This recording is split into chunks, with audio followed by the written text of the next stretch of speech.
فذكر بالقرآن من يخاف وعيد.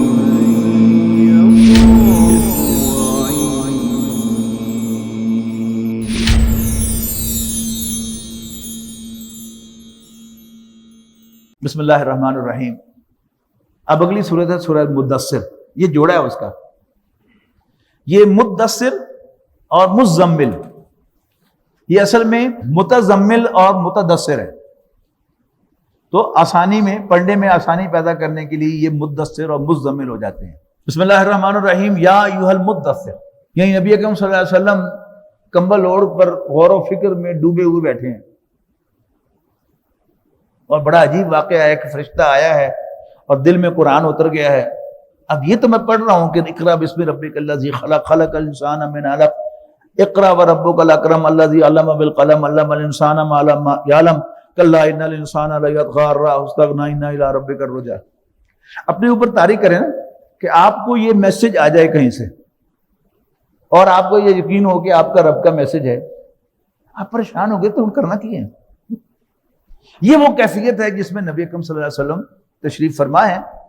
ایک کمبل اوڑا ہوا ہے، غور و فکر کر رہے ہیں. وہاں حکم کیا آ رہا ہے؟ یا ایھا المدثر، اے لحاف یا کمبل یا چادر اوڑھ پر لیٹنے یا بیٹھنے والے، قم فانذر، کھڑے ہو جاؤ، فانذر، اور خبردار کرو، وارن کرو. اس میں یہ بات آپ سے شیئر کر دوں واضح الفاظ میں کہ ایک ازمپشن ہمارے ذہنوں میں ہے، وہ یہ کہ شاید مکے والے اللہ تعالیٰ کو جانتے ہی نہیں تھے، لہذا ہم قرآن مجید بھی پڑھتے ہیں تو اسی ازمپشن کے گرد، اور دین کا جو بھی کام کرتے ہیں وہ اسی ازمپشن کے گرد کرتے ہیں کہ مکے والوں کو اللہ کا پتہ ہی نہیں تھا.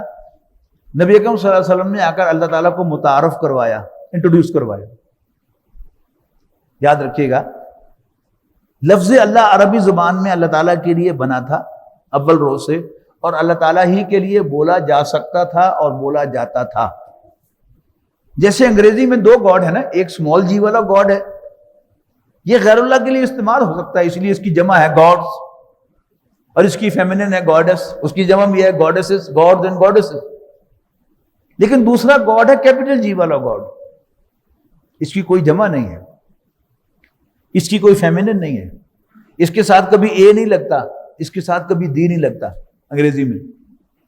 تو عربی زبان میں الہ وردی آف ورشپ، اس کی جمع ہے آلہہ، اور اسی کی مؤنث ہے لات، لات عزا اور منات.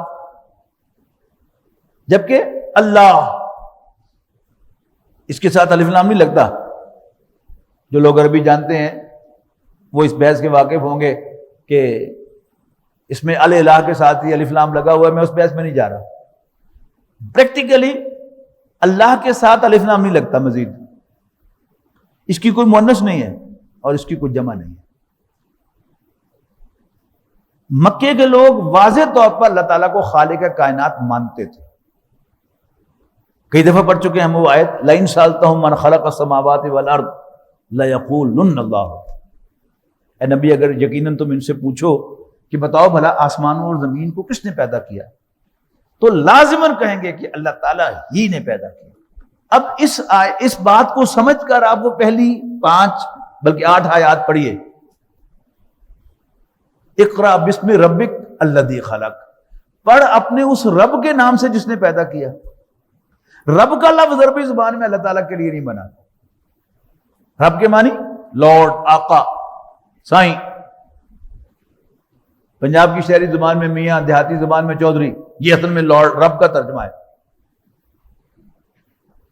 تو اقرا بسم ربک ہوا کیا کہ عربی زبان میں یہ لفظ آقاؤں کے لیے استعمال ہوتا تھا. اگر آپ نے عربی میں یہ کہنا ہو کہ امیہ بن خلف حضرت بلال کا آقا تھا، تو آپ کے لیے اور کوئی لفظ نہیں آپ کے پاس سوائے رب کے، کانا امیہ رب بلال رضی اللہ عنہ. اب اس پہلی آیت میں اللہ تعالیٰ نے ان ارباب کی دم پر پاؤں رکھ دیا. تو جانور دی پونچھتے پیر رکھو تو ٹپے ٹپے. اب جو ان کا ٹپنا ہے وہ سمجھ میں آ جائے گا آپ کو کہ اتنی زوردار مخالفت انہوں نے کیوں کی، جبکہ وہ اللہ کو جانتے تھے، توحید کے ساتھ خالق مانتے تھے، اس کو رازق مانتے تھے. اس کو آنکھوں اور کانوں کو کنٹرول کرنے والا مانتے تھے، زندگی اور موت کا مالک مانتے تھے، اس کائنات کا نظام چلانے والا مانتے تھے۔ سورہ یونس کی آیت نمبر 31 میں ہم پڑھ کے آئے۔ لیکن اب کیا ہے، اللہ تعالیٰ نے کہا کہ رب تم نہیں ہو، رب بھی میں ہی ہوں۔ یہ تو ہوگی پہلی بات۔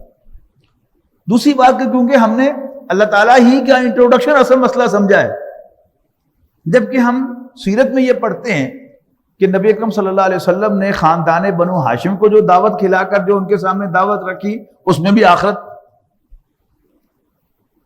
اور کوہ صفا پر کھڑے ہو کر آپ نے جو قریش کے سامنے دعوت رکھی، اس میں بھی کیا تھی؟ آخرت، کہ تم نے مجھے کیسا پایا؟ اگر میں کہوں کہ پہاڑ کے پیچھے سے کوئی لشکر تم پر حملہ آور ہونے والا ہے، مان لو گے؟ انہوں نے کہا جی بالکل مان لیں گے، اس لیے آپ نے کبھی جھوٹ نہیں بولا۔ لیکن پھر کس لشکر کی خبر دی؟ آخرت کی خبر دی، تم مرنے کے بعد دوبارہ زندہ کیے جاؤ۔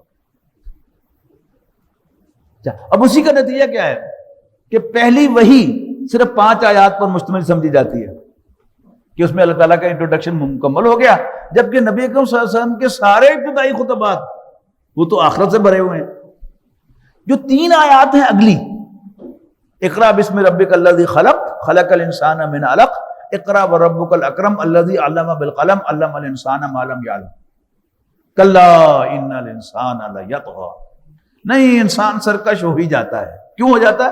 الرأى استغنى، اس لیے کہ اپنے آپ کو بے پرواہ پاتا ہے کہ میں نے جھوٹ بولا تو میری زبان پر چھالا نہیں پڑا، جبکہ گرم گرم کافی یا دودھ کا گھونٹ بھر لیا تھا تو میرا تالو زبان جل گئے تھے، جھوٹ بولا تو چھالا نہیں پڑا۔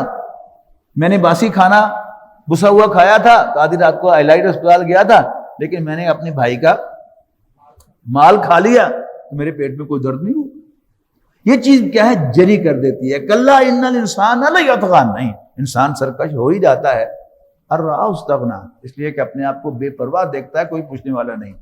انا الی ربک الرجعی، اے انسان تجھے اپنے رب کے حضور لوٹنا ہے۔ اب یا ایھا المدثر پہلی وحی نازل ہو چکی، اب نبی اکرم صلی اللہ علیہ وسلم پریشان بیٹھنے کا کرا کیوں؟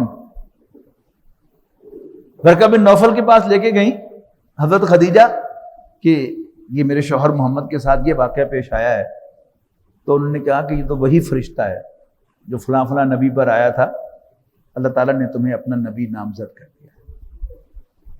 بھتیجے کیونکہ عمر میں بہت بڑے تھے، بھتیجے کاش کہ میں اس وقت تک زندہ رہوں کہ جب مکے والے تمہیں مکے سے نکال دیں گے۔ حضور صلی اللہ علیہ وسلم نے حیران ہو کر پوچھا کیا واقعی؟ انہوں نے کہا۔ اب یہ واقعہ تو ہو گیا، یہ بھی پتہ چل گیا کہ مجھے اللہ نے رسول بنا دیا، کرنا کیا ہے؟ اب وہ آ رہی ہے اسائنمنٹ، سوچتے نہ رہو، لحاف اوڑھ کر بیٹھے نہ رہو، لیٹے نہ رہو، تم کھڑے ہو جاؤ، فانذر، اور خبردار کرو۔ تو نبی اکرم صلی اللہ علیہ وسلم نے 13 سال مکہ مکرمہ میں اصل میں کیا کیا؟ خبرداری کیا۔ سورہ شورى میں آپ کو بتایا تھا نا میں نے کہ یہ اسائنمنٹ آپ کو مل چکی تھی کہ خبردار کرو اور اپنے رب کو بڑا کرو، اور سورہ شورى میں صاف الفاظ میں کہہ دیا تھا کہ اعلان کر دو کہ مجھے حکم ملا کہ میں تمہارے مابین عدل کروں، میں صرف عدل کی نصیحتیں نہیں کروں گا، میں تمہارے مابین عدل کروں گا۔ لیکن یہ بتا دیا، یہاں ربک فکبر کہہ دیا، وہاں امرت لأعدل بینکم کہہ دیا، لیکن اس کے پھر بار بار نہ رہنے لگائے۔ لیکن جو کام 13 سال مسلسل آپ نے کیا ہے وہ کیا ہے؟ وہ انذار ہے۔ پورا مکی قرآن سوائے ان 2 ایکسیپشن کے جن میں یہ بات واضح کی گئی کہ آپ کا الٹیمیٹ گول جو ہے وہ اللہ کے دین کا غلبہ ہے، رب کو بڑا کرنا ہے، وَرَبَّكَ فَكَبِّرْ، اپنے رب کو بڑا کرو۔ باقی آپ کی سیرت، آپ کی سنت، احادیث ساری کھنگول کر دیکھ لیجئے، سیرت کی ساری کتابیں پڑھ کر دیکھ لیجئے۔ آپ نے صرف جب کوئی مسلمان شامل ہوتا تھا، کوئی شخص کافر اسلام لاتا تھا تو بس اللہ اکبر کا نعرہ جو ہے وہ لگایا جاتا تھا، لیکن باقاعدہ اس کے لیے کوئی نعرے بلند نہیں کیے گئے، بار بار انہیں یہ نہیں کہا گیا کہ مجھے حکم ملا ہے کہ میں تمہارے ماں بہن تہاڈی اسی تہذیب پھیر جائیں گا، میں تیرے غالب ہوں گا، میں مکہ فتح کروں گا، میں اس پر اسلام کا جھنڈا لہراؤں گا۔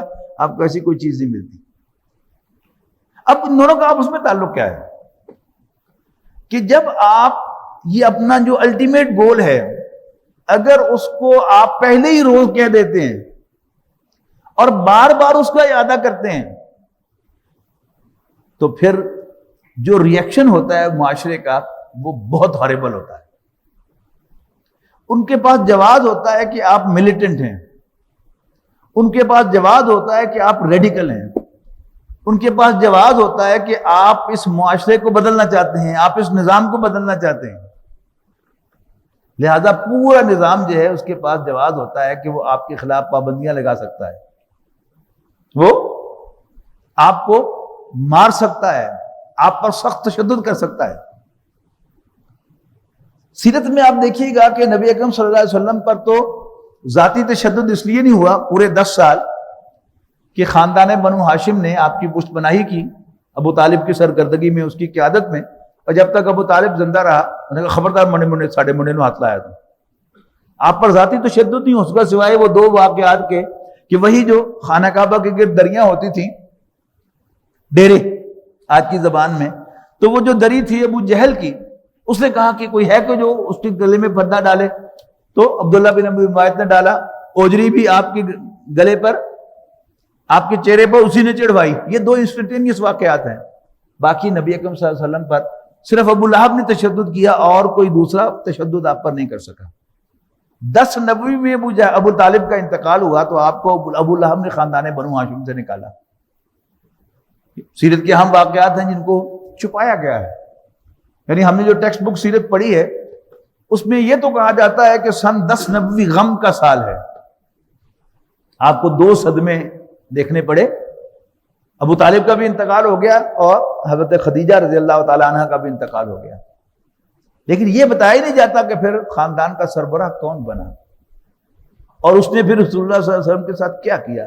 ابو لہب خاندان کا سربراہ بنا اور اس نے نبی اکرم صلی اللہ علیہ وسلم کو خاندان بنو ہاشم سے نکال دیا، یعنی وہ جو درینہ مطالبہ تھا قریش کا ابو طالب سے، وہ ابو لہب نے آتے ہی پورا کر دیا۔ اور اسی سے آپ گئے تھے طائف ان پرسوٹ آف اسائلم، پناہ حاصل کرنے کے لیے، جو کہ نہیں ملی، اور ہوا کیا وہاں پر مجھے سارا معلوم ہے۔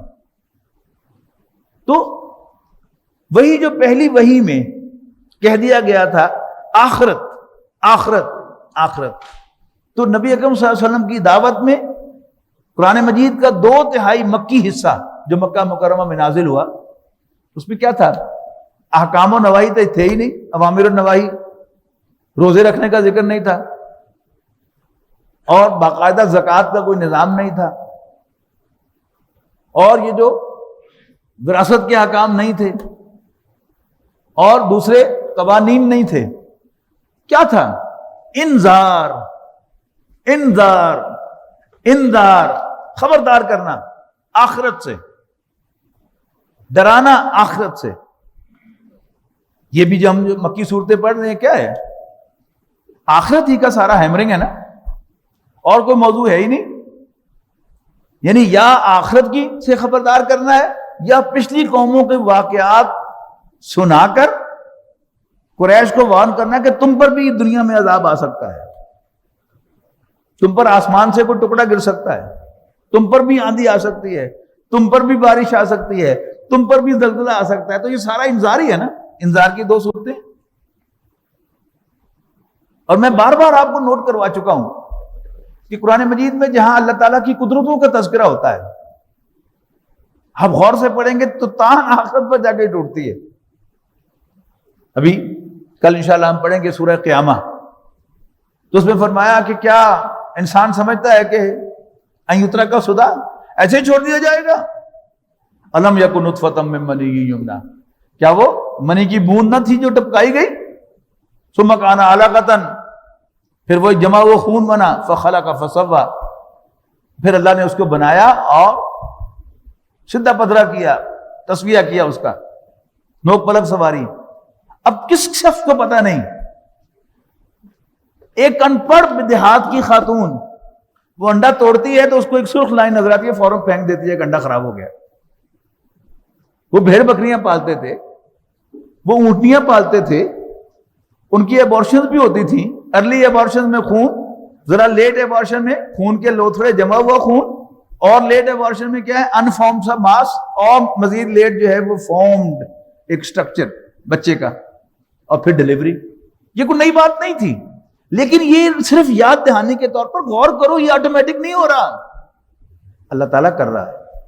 اور پھر آخر میں کیا فرمایا؟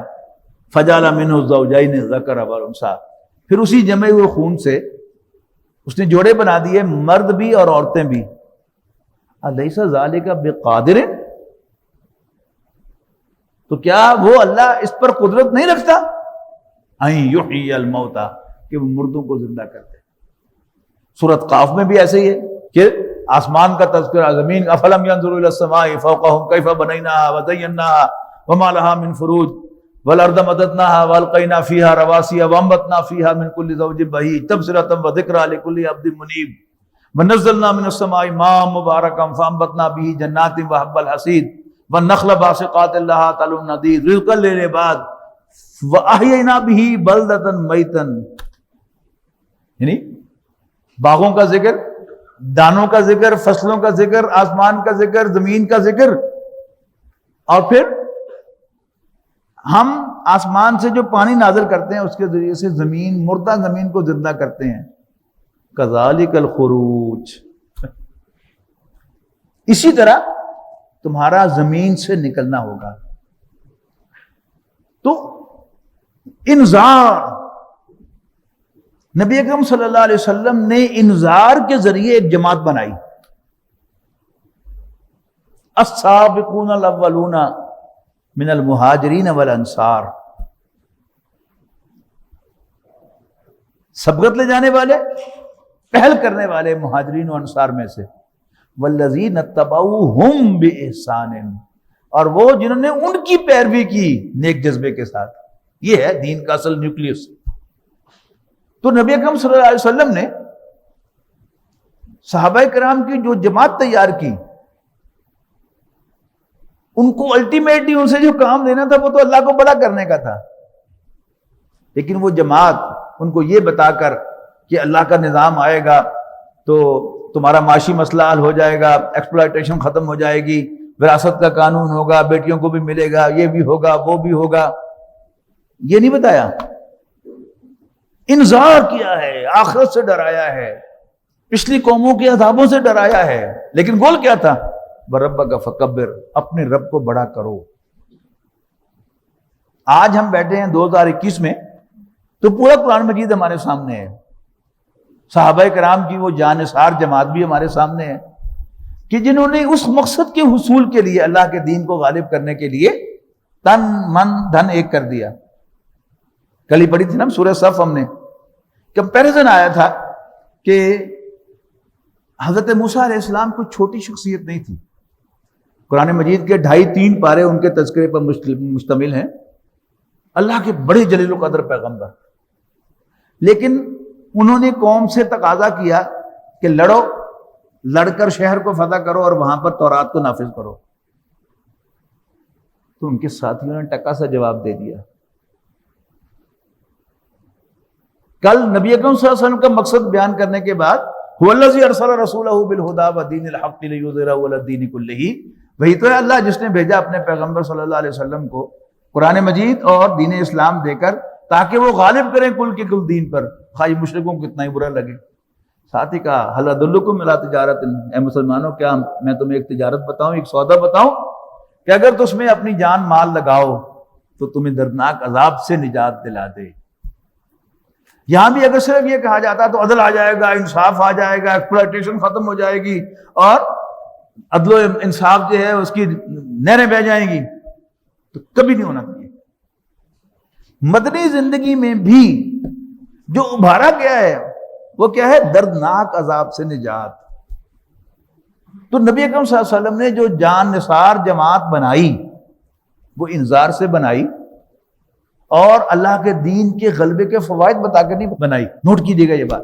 تو یا ایھا المدثر، اے کمبل اوڑھ کر بیٹھنے والے، لیٹنے والے، قوم کھڑے ہو جاؤ، فانذر، اور خبردار کرو، وربک فکبر، اور اپنے رب کو بڑا کرو، وثیابک فطہر، اور اپنے کپڑوں کو صاف رکھو، والرجز فاہجر، گندگی سے دور رہو، ولا تمنن تستکثر، اور کسی پر احسان اس سے فائدہ حاصل کرنے کے لیے نہ کرو۔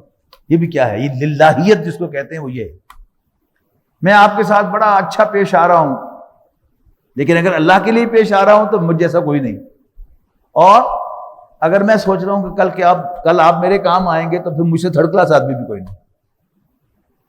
تو یہ جو اسلام کی ساری سٹرگل، محنت اور جدوجہد ہے، یہ بے لوسی پر ہے کہ مکی زندگی میں انذار کے ذریعے سے مہاجرین پیدا کیے جو لڑنے مرنے کے لیے تیار تھے، اور پھر ان کا استقبال کیا انصار نے، یؤثرون علی انفسہم، جو اپنے اوپر ترجیح دیتے ہیں دوسروں کو، ولو کانوا بہم خصاصہ، خواہ خود انہیں تنگی کا سامنا ہو۔ تب اسلام غالب ہوا ہے، ایسے تھوڑا غالب ہو گیا، اسلام کے غلبے کے فوائد بتا کر غالب نہیں ہوا۔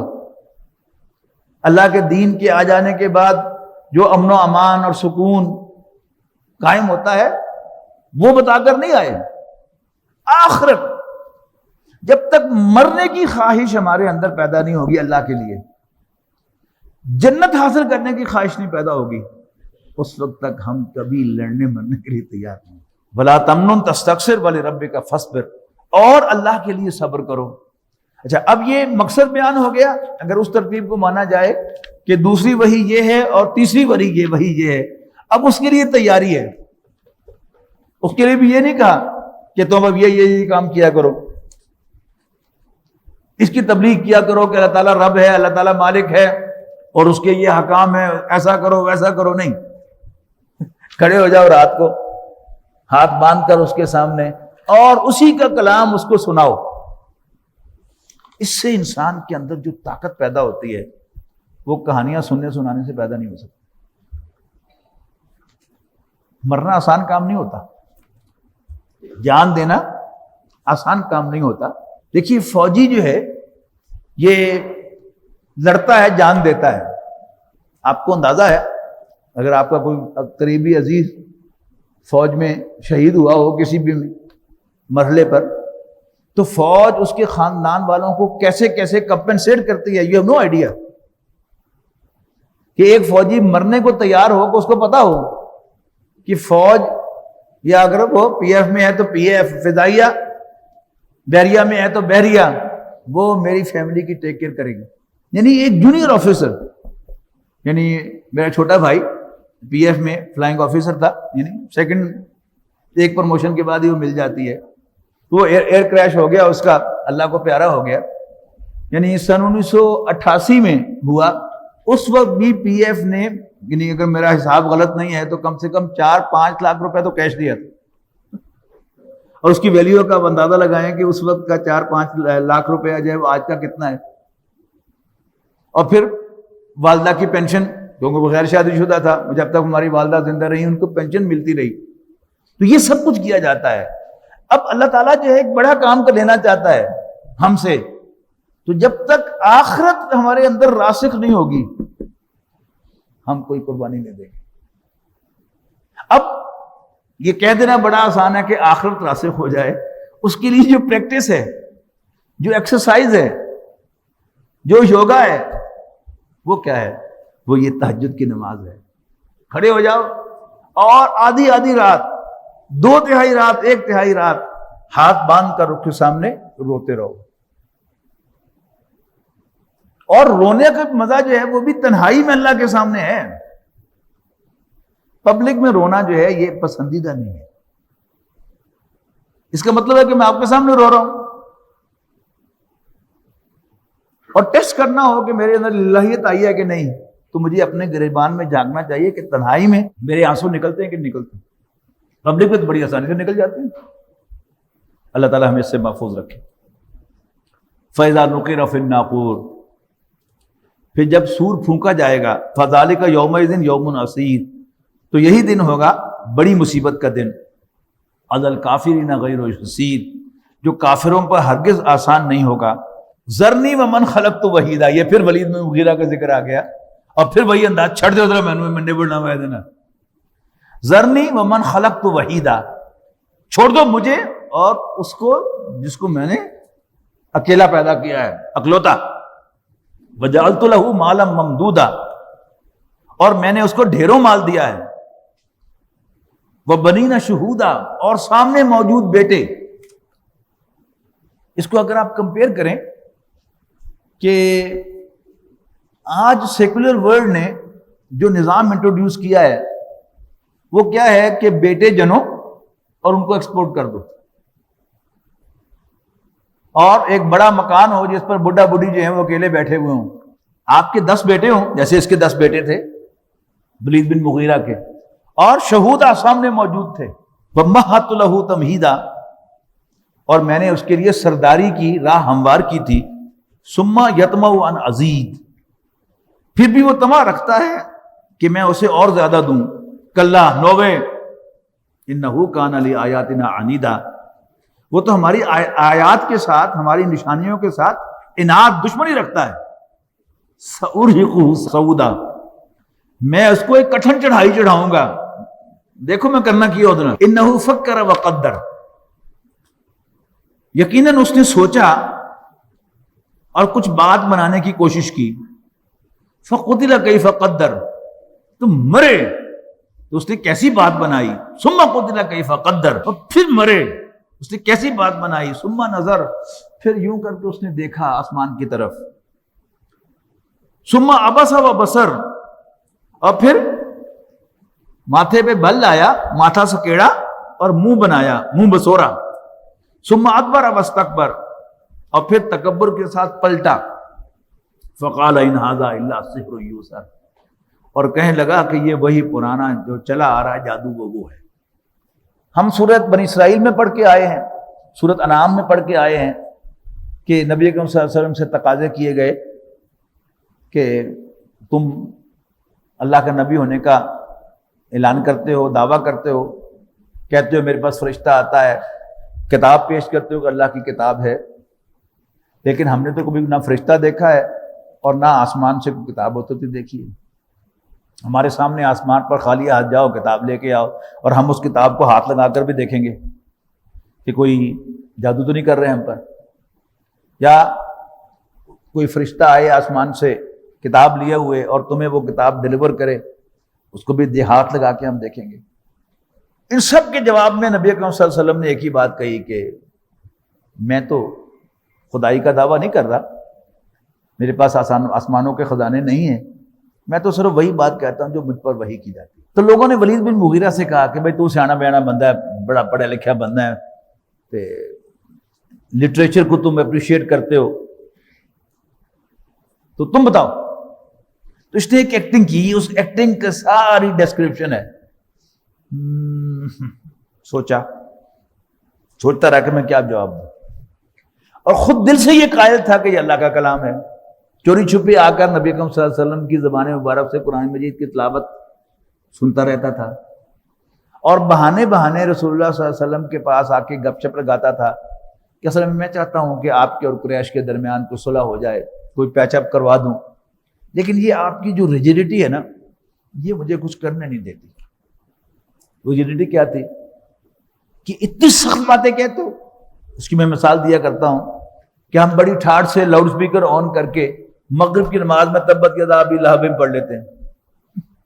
کبھی آپ نے غور کیا کہ جب ابو لہب زندہ مکے کی گلیوں میں پھر رہا تھا، تو جب مسجد نبوی میں نبی اکرم صلی اللہ علیہ وسلم بلند آواز سے تبت یدا ابی لہب وتب ما اغنى عنه ماله وما کسب پڑھتے ہوں گے تو زلزلہ نہیں آتا ہوگا کہ مکے میں.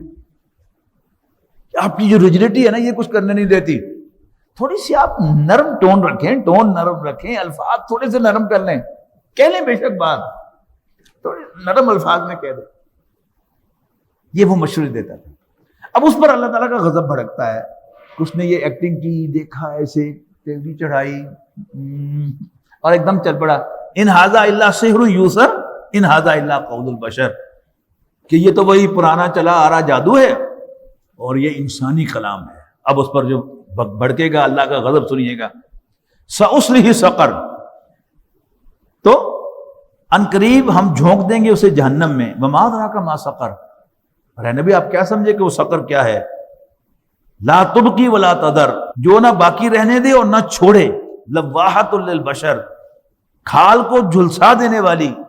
علیہا 19، اس پر 19 فرشتے مقرر ہیں. وما جعلنا اصحاب النار الا ملائکۃ، اور نہیں بنایا ہم نے دوزخ کے کارکنوں کو، گارڈز کو، مگر فرشتے.